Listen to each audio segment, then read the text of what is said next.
స్వామివారి యొక్క కల్పవృక్ష వాహనాన్ని ఇక్కడ మీరు వీక్షించబోతున్నారు.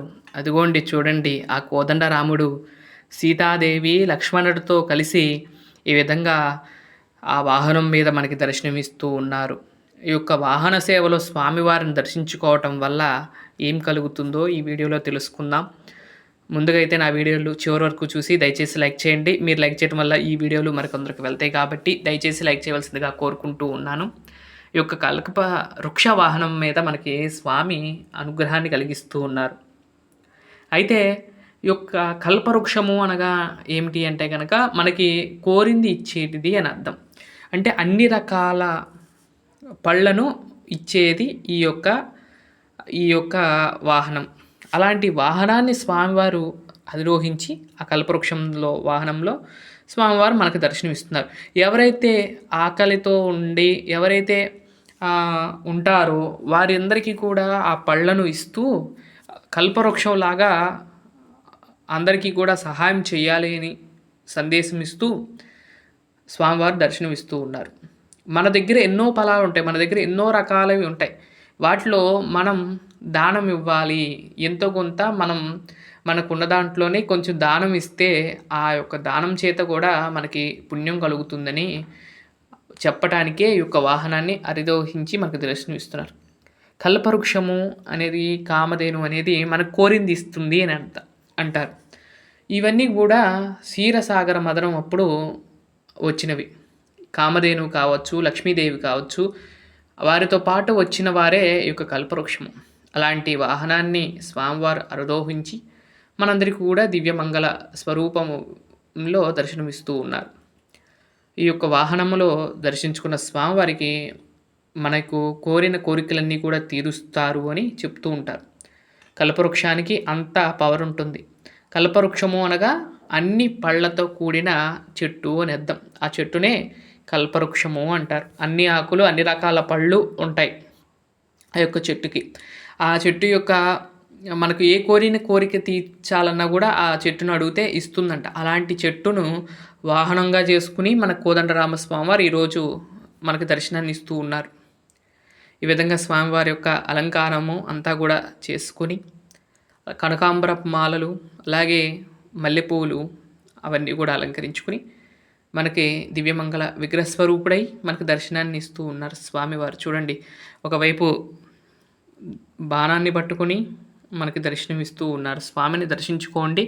కల్పవృక్ష వాహనంలో ఉన్న స్వామివారిని ఏ కోరిక కోరుకున్నా మనకి తొందరగా నెరవేరుతుంది కాబట్టి ఆ స్వామివారిని మీరు కూడా దర్శనం చేసుకుని స్వామివారి యొక్క ఆశీస్సులు మీరు ఎల్లప్పుడూ పొందాలని నేను కోరుకుంటూ ఈ వీడియో మీకు పెడుతూ ఉన్నాను. కల్పవృక్ష వాహనం మీద ఉన్న కోదండరామస్వామి దర్శనం చేసుకుని వారి యొక్క కృపకు పాత్రలు కాగలరని నేను కోరుకుంటున్నాను.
వీడియోతో రేపటి వీడియోలో కలుస్తాను. అంతవరకు సెలవు. నమస్కారం. ఓం నమో వెంకటేశాయ.